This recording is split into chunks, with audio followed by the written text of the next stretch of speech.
আমার প্রশ্ন হচ্ছে, মৃত ব্যক্তিরা কোথায় যায়, তাদের কি হয়? ধন্যবাদ। ভাই প্রশ্ন করলেন যে মৃত ব্যক্তিরা কোথায় এবং তাদের কি হয়েছে। আগের প্রশ্নের জবাবে আমি বলেছি যে আল্লাহ বলেছেন সূরা মুলক অধ্যায় নম্বর 67 আয়াত নম্বর 2, আল্লাযী খালাকাল মাউতা ওয়াল হায়াতা, অর্থাৎ সর্বশক্তিমান ঈশ্বর জীবন ও মৃত্যুর সৃষ্টি করেছেন তোমাদের মধ্যে কর্মে কে উত্তমতা পরীক্ষার জন্য। তাহলে এই জীবন পরকালের জন্য হচ্ছে পরীক্ষা। কোনো ব্যক্তি একবার মারা গেলে তার পরীক্ষা শেষ, পরীক্ষা ফিনিশ। তবে সকল মানুষের পরীক্ষার ফলাফল পৃথিবীর বুকে প্রথম মানুষ হযরত আদম আলাইহিস সালাম থেকে শুরু করে আমাদের সময় জীবিত সবার জীবন ধারণকারী শেষ মানুষটি পর্যন্ত সকলকে বিচার দিবসে পুনরুত্থিত করা হবে এবং একযোগে সবার পরীক্ষার ফলাফল প্রকাশ করা হবে। আপনি জানেন, একটা উদাহরণ দিচ্ছি, আমরা কিভাবে ভোট দেই। ভোট গ্রহণ করা হয় উত্তর ভারতে একটা তারিখে, দক্ষিণ ভারতে অন্য একটা তারিখে, পূর্ব ভারতে ভিন্ন একটা তারিখে, কিন্তু গণনা শুরু হয় একযোগে এবং ফলাফল ঘোষণা করা হয় একযোগে। সুতরাং একই রকম ভাবে এখানে পরীক্ষা নেওয়া হয়ে গেছে।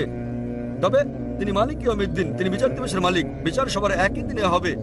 হিসাব কিতাব কে সঠিক কে বেঠিক একই দিনে ঠিক করা হবে। তারপর আপনার ভালো মন্দ কাজের উপর ভিত্তি করে আপনি সর্বশক্তিমান ঈশ্বরের আদেশ মান্য করেছেন কি না, তার ভিত্তিতে আপনি যাবেন বেহেশতে কিংবা দোজখে। তবে সকলকে পুনরুত্থিত করা হবে, যদিও বর্তমানে তারা সুপ্ত অবস্থায় আছেন।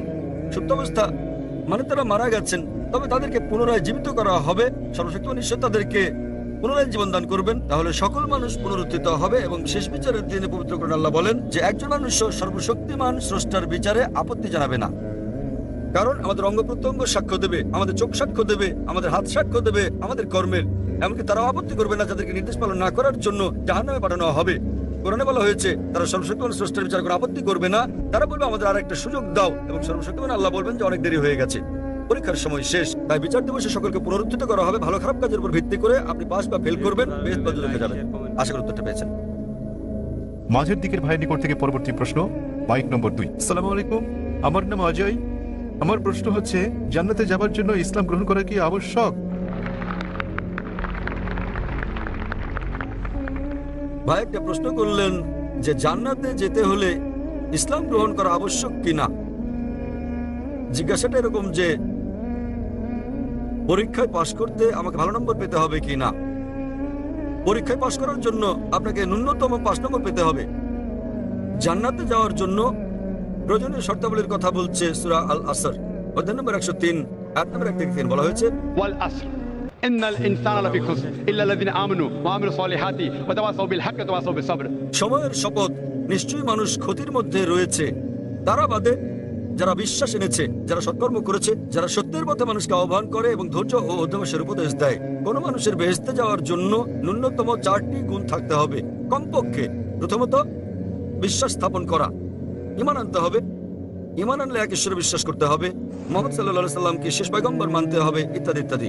দ্বিতীয়ত সৎকর্ম করা, বিশ্বাস করা ছাড়াও, ঈমান আনা ছাড়াও সৎকর্ম করা। আমালে সলিহাত। তৃতীয়ত হচ্ছে ওয়া তাওয়াসাউ বিল হক, মানুষকে সত্যের পথে ডাকা। এবং চতুর্থ হচ্ছে মানুষকে ধৈর্য আর উদ্যমের উপদেশ দেয়া। যে কোনো মানুষের জান্নাতে যাওয়ার জন্য কমপক্ষে 4টি গুণ থাকতে হবে।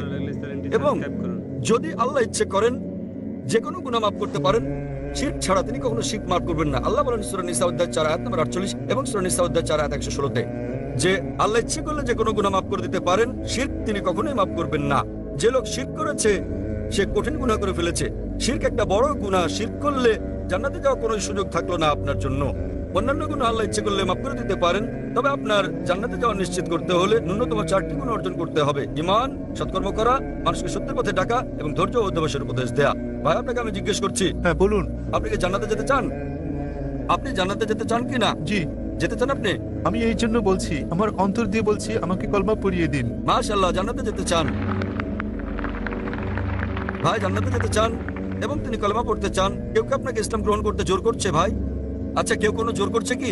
কেউই না। আচ্ছা, করছে না। অর্থনৈতিক কোনো চাপ, টাকা পয়সার কোনো ব্যাপার? হ্যাঁ, না না, না। কেউ আপনাকে জোর করছে, জোর জবরদস্তি? কেউই না। আপনি আপনার অন্তর থেকে গ্রহণ করছেন? হ্যাঁ স্যার, ভালো ভালো কথা বলছে। ইসলাম আমার এই জন্য পছন্দ হয়েছে যে একজন ভগবান। মাশাআল্লাহ, ভাই বলছেন যে এমন সুন্দর সুন্দর কথা বলা হয়েছে ইসলামে, এবং ইসলাম ধর্মে ঈশ্বর এক, তাই ইসলাম গ্রহণ করতে চান। আপনি কি মানেন যে মূর্তি পূজা করা ভুল? হ্যাঁ মূর্তি পূজা করা হ্যাঁ ভুল। ভুল। আচ্ছা, আপনি কি মানেন যে মোহাম্মদ সাল্লাল্লাহু আলাইহি সাল্লাম শেষ পয়গম্বর? মোহাম্মদ সাল্লাল্লাহু আলাইহি সাল্লাম, মোহাম্মদ সাল্লাল্লাহু আলাইহি সাল্লাম আল্লাহর পয়গম্বর, এটাকে আপনি মানেন? মানি। মাশাআল্লাহ। তো ইনশাআল্লাহ আমি কলেমা পড়বো, আপনি হ্যাঁ। সেটা বলবেন, হ্যাঁ। এবং ইনশাআল্লাহ দোয়া করবো আল্লাহ যেন আপনাকে জান্নাতবাসী করেন। হ্যাঁ, ধন্যবাদ। আশহাদু আশহাদু আল্লাহ আল্লাহ ইলাহা ইলাহা ইল্লাল্লাহ ইল্লাল্লাহ ওয়া আশহাদু ওয়া আশহাদু আন্না আন্না মুহাম্মাদান মুহাম্মাদান আবদুহু আবদুহু ওয়া রাসূলুহু। ওয়া রাসূলুহু। আমি সাক্ষ্য দিচ্ছি আমি সাক্ষ্য দিচ্ছি যে আল্লাহ ব্যতীত যে আল্লাহ ব্যতীত কোনো মাবুদ নেই কোনো মাবুদ নেই এবং এবং মুহাম্মদ মুহাম্মদ সাল্লাল্লাহু সাল্লাল্লাহু আলাইহি ওয়াসাল্লাম আলাইহি ওয়াসাল্লাম তার বান্দা তার বান্দা এবং পয়গম্বর। এবং পয়গম্বর। মাশাআল্লাহ, আপনি স্যার, মুসলমান হয়ে গেছেন ভাই। স্যার, জি ভাই। আমার একটি ভালো নাম রেখে দিন। ভাই আমাকে একটা নাম দিতে বলেছেন। মানুষের কাছে এক একটি নাম জিজ্ঞাসা করি, তারা আমাকে বলছে না। এখন আপনার নাম কি? আমার নাম অজয় কুমার। অজয় কুমার। হ্যাঁ, ভাই সাহেবের নাম অজয় কুমার। তো আমি একটা নাম দিচ্ছি, আপনার নাম আব্দুল্লাহ রাখতে পারেন। আব্দুল্লাহ মানে হচ্ছে আল্লাহর বান্দা, তার মানে আল্লাহর বান্দাকে বলা হয় আব্দুল্লাহ, অর্থাৎ আল্লাহর দাস। আমি দোয়া করবো আব্দুল্লাহ যেন আল্লাহ তাআলা আপনাকে জান্নাত দান করেন। আমিন। ধন্যবাদ। আমিন। আমি আপনার জন্য দোয়া কামনা করি, আপনাকে জান্নাতে যাওয়ার জন্য দোয়া কামনা করি। শুভ সন্ধ্যা। আমার নাম সেজাল যাদব। আমার প্রশ্ন, ভারতের মুসলমান ভাইয়েরা কেন বন্দে মাতরম বলা থেকে বিরত থাকেন এবং এর কারণ কি? আমি বলতে চাচ্ছি, বন্দে মাতরম ভারতের জাতীয়তাবাদকে বোঝায় এবং কোনো ধর্মীয় পরিচয় বহন করে না। বোন, আপনি কি গতকাল এই অনুষ্ঠানে ছিলেন? জি না স্যার। হ্যাঁ, কারণ গতকাল এক বোন এই প্রশ্নটাই করেছিলেন। তবে আপনি যেহেতু ছিলেন না, আমি আবার উত্তরটা দিচ্ছি।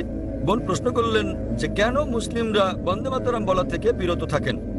মুসলিমরা কেন বিরত থাকেন জবাব দেওয়ার আগে আমি আপনাদের পরামর্শ দেই যে হিন্দুদেরও বিরত থাকা উচিত। কেন? কেননা এটা ধর্মগ্রন্থের বিপক্ষে যায়, যা আমি আগে উল্লেখ করেছি। এর আগের প্রশ্নটা যখন আমাদের শিখ ভাই প্রশ্নটা করেছিলেন, তখন আমি উদ্ধৃতি দিয়েছিলাম উপনিষদ থেকে, বেদ থেকে, সর্বশক্তিমান ঈশ্বর কেবল তারই উপাসনা করা উচিত, তার কারণ নয়, তার কোনো প্রতিমা নেই। এখন বন্দে মাতরম একটা গান, এতে তিনবার বলা হয়েছে বন্দে মাতরম। বন্দে মাতরম মানে কি? মাতৃভূমির চরণে আমি মাথা নত করি। হিন্দু ধর্ম অনুযায়ী আপনি কেবল সর্বশক্তিমান ঈশ্বরেরই উপাসনা করেন, অন্য কারো নয়। ঈশ্বর তিনি তো এই দেশেরও স্রষ্টা, ঠিক আছে? তাহলে এটা আপনার ধর্মগ্রন্থের বিরুদ্ধে যায় এবং হিন্দু ধর্ম প্রতিমা পূজার বিরোধী। হিন্দু ধর্মে বলা হয়েছে তুমি কেবলমাত্র সর্বশক্তিমান ঈশ্বরের কাছে মাথা নত করো, অন্য কারো কাছে নয়। তোমরা কেবল তার উপাসনা করো, অন্য কারো নয়। তাই মুসলমান ছাড়াও প্রথমে আমি বলতে চাই এটা হিন্দু ধর্মগ্রন্থেরও বিরুদ্ধে যায়। আপনি যে কোনো হিন্দু পণ্ডিতকে জিজ্ঞেস করে দেখেন, একজন অজ্ঞ পুরুষ কিংবা মহিলাকে জিজ্ঞেস করলে হিন্দু ধর্মগ্রন্থ সম্পর্কে অজ্ঞতার কারণে তারা এটা না বুঝতেও পারে। জাতীয়তার ব্যাপারে আমি আপনাকে পরে বলছি। এখন মুসলিমদের ব্যাপারে বলতে গেলে আবার এই শব্দ বন্দে মাতরম বিরুদ্ধে যাচ্ছে পবিত্র কোরআনের। কারণ ইসলাম ধর্মে আমরা কেবলমাত্র এক ঈশ্বরের উপাসনা করি, অন্য কারো নয়। এবং এই দেশ ভারত, আমরা মুসলিমরা দেশকে ভালোবাসি, এদেশকে শ্রদ্ধা করি এবং সর্বশক্তিমান ঈশ্বর স্রষ্টার আইনের বিরুদ্ধে না যাওয়া পর্যন্ত আমরা দেশের আইন মেনে চলি। এই দেশের আইন মেনে চলতে আমাদের মুসলিমদের কোনো আপত্তি নেই। তবে কোনো আইন সর্বশক্তিমান ঈশ্বরের আইনের বিপক্ষে গেলে আমরা তা কখনো অনুসরণ করি না। যেহেতু সর্বশক্তিমান ঈশ্বর তিনি তো এই দেশের স্রষ্টা, তাই আমরা কি দেশ না সর্বশক্তিমান ঈশ্বরের কাছে মাথা নোয়াবো? ভারত প্রসঙ্গে বলতে গেলে আমরা মুসলিম, আমরা দেশকে ভালোবাসি, এদেশকে শ্রদ্ধা করি। সত্যিকারের প্রয়োজনে আমরা দেশের জন্য মরতে রাজি, কিন্তু আমরা দেশের কাছে মাথা নত করবো না। কেন? কারণ এটা আমাদের স্রষ্টার আইনের বিপক্ষে যায়। একই রকম ভাবে সৌদি আরবের কাছে মাথা নত করা উচিত নয়। কেবল ভারতের মুসলিমরা এটা করবে তা ভাববেন না। সৌদি আরবে একজন সৌদি কখনো সৌদি আরবের কাছে মাথা নত করবে না। পাকিস্তানে একজন পাকিস্তানি মুসলমান কখনো পাকিস্তানের কাছে মাথা নত করবে না। এটা ভারতের জন্য কোনো বিশেষ আইন নয়, কারণ সৌদি আরব আল্লাহ সুবহানাহু ওয়া তাআলার চেয়ে শক্তিশালী নয়। পাকিস্তান যদিও নাম পাক, কিন্তু আল্লাহ সুবহানাহু ওয়া তাআলার চেয়ে তা বড় নয়। সুতরাং এই আইন একই এবং ধারণাটা হচ্ছে আমরাও দেশকে ভালোবাসি। তবে যদি ইসলাম বিরোধী হয়, উদাহরণস্বরূপ ইসলামে আমরা আমাদের আল্লাহ এবং রাসূলগণের পর এই পৃথিবীতে যাকে আমরা অনেক বেশি ভালোবাসি তিনি আমাদের মা। মা আমাদেরকে তার গর্ভে ধারণ করেন 9 মাস। আমরা তাকে ভালোবাসি, তাকে শ্রদ্ধা করি, আমরা তার জন্য মরতে প্রস্তুত, কিন্তু তার কাছে মাথা নত করতে পারি না। যখন জন্মদাত্রী মায়ের কাছে মাথা নত করছি না, তখন এই ভূখণ্ডের কাছে মাথা নত করার প্রশ্ন আসছে কেন? কারণ না জন্মদাত্রী মা, না আমাদের এই জন্মভূমি কেউ স্রষ্টার চেয়ে বড় নয়। অধিকন্তু সেখানে 12টি লাইন আছে বন্দে মাতরমে, 3 বার আছে বন্দে মাতরম, যা পরিপন্থী কোরআন এবং হাদিসের। অনুরূপ ভাবে দুর্গা ও লক্ষ্মীকে সর্বশক্তিমান ঈশ্বরের গুণাবলী আরোপ করা হয়েছে, যা সরাসরি বিরুদ্ধে যাচ্ছে ইসলাম ধর্মের। সে কারণে এটা ইসলাম পরিপন্থী, এটা ঈশ্বরকে খাটো করছে। তাই কেবল এই দেশের জন্য আমি আমার স্রষ্টাকে খাটো করব না, কিন্তু আমি দেশকে ভালোবাসি। এর মানে এই নয় যে আমি দেশকে ভালোবাসি না। এই গানটা কে রচনা করেছেন? বঙ্কিমচন্দ্র চট্টোপাধ্যায়। কিসের জন্য? এটা রাজনৈতিক পদক্ষেপ ছিল এবং কয়েক বছর আগে তারা শতবর্ষ পালন করতে চেয়েছিল, কিন্তু এটা জানা কোন তারিখে রচনা করা হয়েছিল গানটি। এটা আরো একটা রাজনৈতিক মতলব যা ভারতের রাজনীতিবিদরা আনতে চেয়েছিল, কিন্তু ভারতের হিন্দু রাজনীতিবিদরা জানে না যে এটাকে রাজনৈতিক ইস্যু বানিয়ে তারা নিজেদের ধর্মগ্রন্থের বিরুদ্ধে যাচ্ছে। আশা করি উত্তরটা পেয়েছেন। ধন্যবাদ স্যার। আসসালামু আলাইকুম জাকির সাহেব। ওয়ালাইকুম আসসালাম রহমান। আমার নাম দিলীপ ত্রিবেদী। আমি মুম্বাই থেকে এসেছি। আমি ইসলাম সম্পর্কে জ্ঞান রাখি না, কিন্তু আমার একজন বন্ধু আছে সেকেন্দার ভাই এবং আয়শা বোন, তারা আমাকে কোরআন দিয়েছে এবং আমি ধারাবাহিকভাবে 1 মাস যাবৎ গুজরাটি ভাষাতে পড়েছি এবং আমি অনেক আগ্রহী হয়েছি। তারপর আমাদের সেকেন্দার ভাই পুনরায় ক্যাসেট শোনায়, তাতে আমি আরও আগ্রহী হই এবং আমি আনন্দিত হয়েছি ইসলাম সম্পর্কে যা সনাতন সত্য যে আছে সে জ্ঞান আমি পেয়েছি। আর আপনার কাছে আমি চাই, কলেমা পড়তে চাই। মাশাআল্লাহ ভাই, আমরা আপনাকে স্বাগত জানাই। তিনি বললেন 1 মাসেরও বেশি সময় ধরে তিনি কোরআন পড়ছেন। পরে তাকে কিছু ক্যাসেট দেওয়া হয়েছে এবং তাতে উদ্বুদ্ধ হয়ে আল্লাহ সুবহানাহু ওয়া তাআলার একত্ববাদের বিষয়টি উপলব্ধি করতে পেরেছেন, আর সে কারণে তিনি গ্রহণ করতে চান ইসলাম। ভাই দিলীপ, আমি আপনার কাছে জানতে চাই যে কেউ কি আপনাকে বাধ্য করছে গ্রহণ করতে ইসলাম? কেউ আপনাকে জোর করছে? না। না, আপনি সজ্ঞানে গ্রহণ করছেন ইসলাম। জি। আপনি কি স্বেচ্ছায় গ্রহণ করছেন ইসলাম? জি। মাশাআল্লাহ। আমি বলবো আরবিতে, আপনি আমার সঙ্গে বলবেন ইনশাআল্লাহ। أشهد أشهد الله الله إله إله إلا الله إلا الله وأشهد وأشهد أن الله محمدا محمدا عبده عبده ورسوله। ورسوله। মাশাআল্লাহ। আমি সাক্ষ্য দিচ্ছি আমি সাক্ষ্য দিচ্ছি যে যে আল্লাহ ব্যতীত আল্লাহ ব্যতীত কোনো মাবুদ নেই কোনো মাবুদ নেই এবং এবং মুহাম্মদ মুহাম্মদ সাল্লাল্লাহু সাল্লাল্লাহু আলাইহি ওয়াসাল্লাম আলাইহি ওয়াসাল্লাম তার বান্দা বান্দা এবং পয়গম্বর। এবং পয়গম্বর। মাশাআল্লাহ। ভাই গ্রহণ করেছেন ইসলাম এবং আমি আল্লাহর কাছে দোয়া করি যেন আল্লাহ সুবহানাহু ওয়া তাআলা আপনার এই চেষ্টা সাধনা কবুল করেন, আপনার এই পরিশ্রমকে কবুল করেন, এবং ইসলাম সম্পর্কে যদি আপনার আরো কিছু জানার থাকে তো ইনশাআল্লাহ আপনি আইআরএফ এর সংস্পর্শে থাকেন।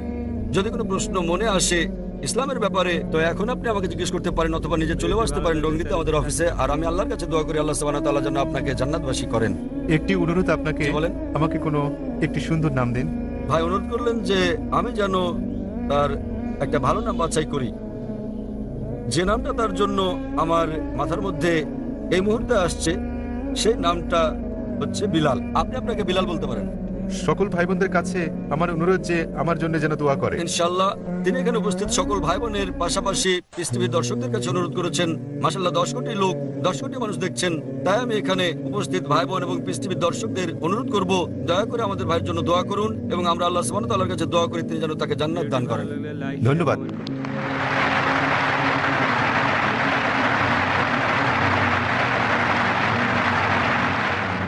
হ্যাঁ বোন, এই মাইক থেকে 2টি প্রশ্ন, প্রথমে এক বোন, এরপর বোন দ্বিতীয় প্রশ্ন করতে পারবেন।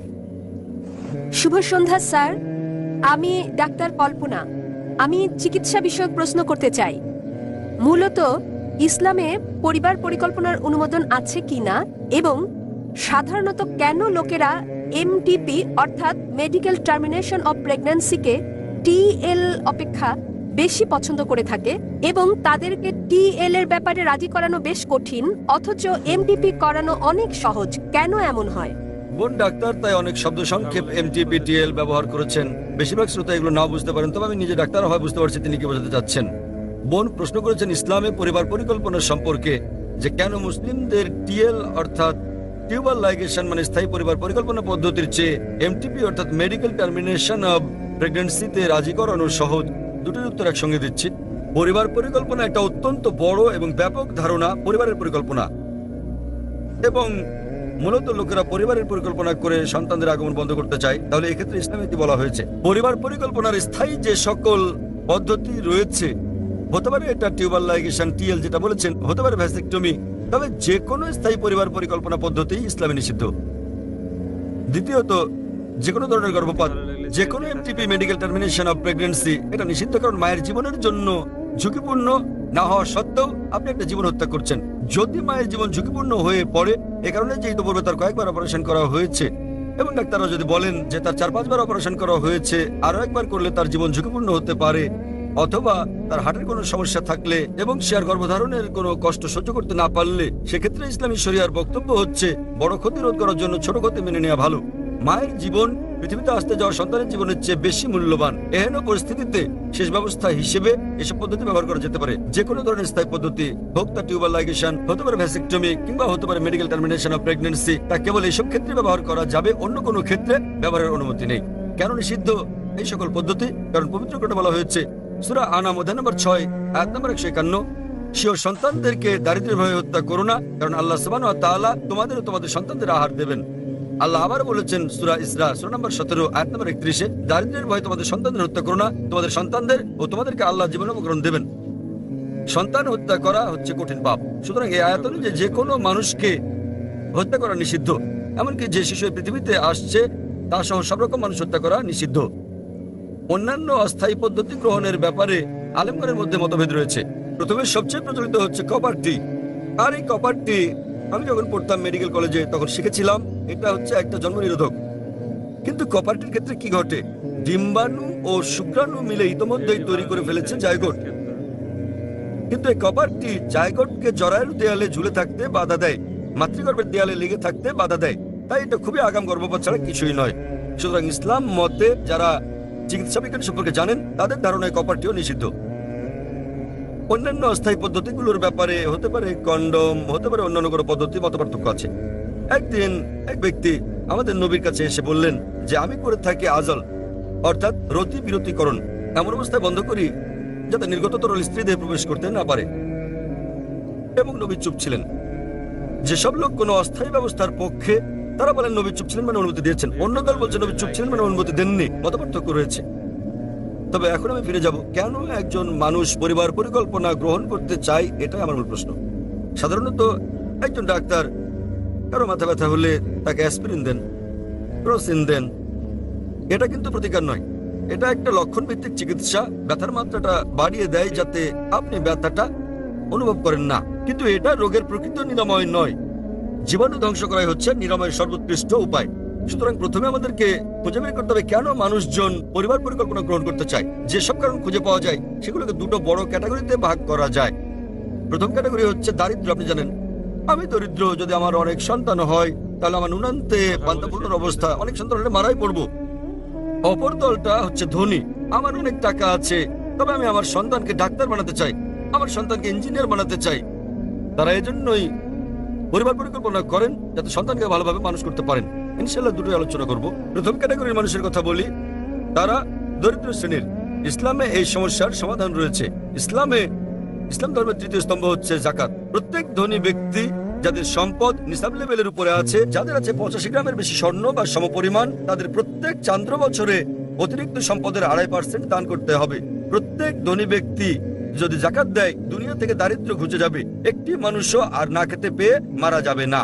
সুতরাং যদি আপনার সমস্যা দারিদ্র হয়ে থাকে, ইসলামে তার সমাধান আছে। এবং যে ব্যক্তি জাকাত নেবে সমাজে সে ছোট হয়ে যাবে না। আর যে ধনী ব্যক্তি জাকাত দেন তিনিও দরিদ্রকে দয়া করছেন না, কারণ সম্পদ আল্লাহর দান, জাকাত দেওয়া তার কর্তব্য। তিনি গরিবদের করুণা করছেন না। এবং গরিব লোকেরা যখন জাকাত নেয় এটা কোনো করুণা ভিক্ষা নয়, বরং এটা তাদের অধিকার। সুতরাং দারিদ্র যদি সমস্যা হয় তাহলে আমাদের বাধ্যতামূলক দান অর্থাৎ জাকাত দিয়ে এর সমাধানের উপায় আছে। বিশ্বের সকল ধনী মানুষ যদি জাকাত দেয় দারিদ্র দূর হয়ে যাবে এবং একজন মানুষ আর ক্ষুধার জ্বালায় মারা যাবে না। এখন আসি কোরআনের আয়াতে, যা আমি আগে বলেছি, দুটো আয়াত, সূরা আনাম অধ্যায় 6 আয়াত নম্বর 151 এবং সূরা ইসরা অধ্যায় নম্বর 17 আয়াত নম্বর 31। উপর থেকে দেখতে একরকম মনে হলেও চক ও পনিরের পার্থক্য আছে। প্রথম আয়াত সূরা আনাম অধ্যায় 6 আয়াত নম্বর 151 বলছে, স্বীয় সন্তানদের হত্যা করো না দারিদ্র্যের কারণে, কারণ আল্লাহ সুবহানাহু ওয়া তাআলা তোমাদের ও তোমাদের সন্তানদের আহার দেবেন। সূরা ইসরা অধ্যায় নম্বর 17 আয়াত নম্বর 31 বলছে, দারিদ্র্যের ভয়ে তোমাদের সন্তানদের হত্যা করো না, কারণ তোমাদের সন্তানদের ও তোমাদের আল্লাহ সুবহানাহু ওয়া তাআলা জীবন উপকরণ দেবেন। একটু পরিবর্তন হয়েছে। প্রথম আয়াতে বলা হয়েছে তোমাদের ও তোমাদের সন্তানদের, সূরা ইসরায় বলা হয়েছে তোমাদের সন্তানদের ও তোমাদের। বাহ্যিক দিক থেকে দেখলে দুটো আয়াত একই। এখন প্রশ্ন হচ্ছে কেন আল্লাহ সুবহানাহু ওয়া তাআলা স্থান বদল করলেন? সবকিছুর পেছনে রয়েছে হিকমত।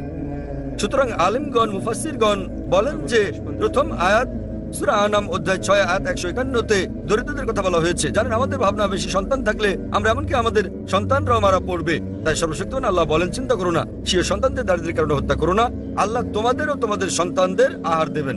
আসসালামু আলাইকুম। ভিডিওটি ভালো লাগলে চ্যানেলটি সাবস্ক্রাইব করুন।